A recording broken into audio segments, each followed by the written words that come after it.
سلامونه وخت مو په خیر د 024 ورځنیو سپورټي خبرونو ته راغلاست.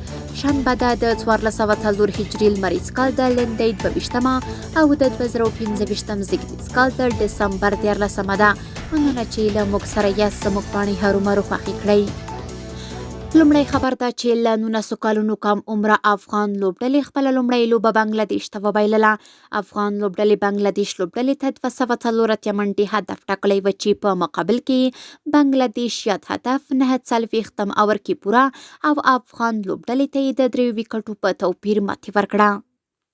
د هیواد اولمپیک بدني روزنې او ورزش عمومي ریاست په همکارۍ د ګلف فدراسیون 3 کسیزه لوبډله د 2015 کال اماتور 19 پړاو اسیایي سیالیو کې چې د بنګلادیش په پلازمینې ډاکا ښار کورمیتولا کلب کې ترسره کیږي د ګډون په موخه یاد هیواد ته روانه شوه.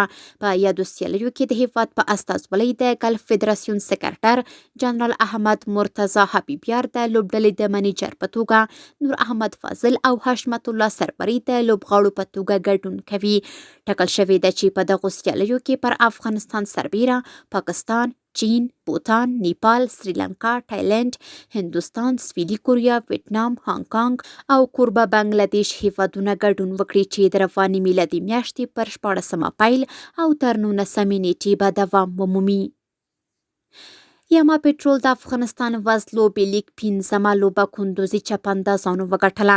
یما پټرول د افغانستان وزلو بیلیک په 15 لوبه کې کندوزي چپاندازانو سیالي فاریاب لوبډلې ته 0 ماتې ورکړه او په روانو سیالیو کې دویمه بریا په خپل نوم کړه. او د نړیوال سپورټ له ډګره د فوټبال نړیوال مشهور ستوری او د ارجنټاین ملي لوبغاړی لیونل میسي د هند کلکټه ښار ته رسیدلی دی. د راپورونو پر بنسټ ټاکل شوي چې میسي به د خپل 3 ورځني سفر په جریان کې په کلکټه ښار کې د خپلې اوسپنیزې مجسمې پرانسته هم وکړي. همداراز تمه ده چې هغه به د حیدرآباد، ممبئی او نوي ډهلي ښارونو ته هم سفر وکړي او په یو شمیر فوټبالي پروګرامونو کې ګډون وکړي. سپورټي خبرونه هم دومره وو. په خپل رسنیو باندې فیسبوک، انسټاګرام، ایکس پخوانی ټویټر، یوټیوب او ټیک ټاک زموږ خبرونې خوښې او موږ تعقیب کړئ. ادرس یې 0 نیوز 24 تر سبانۍ خبرونې د الله پامان.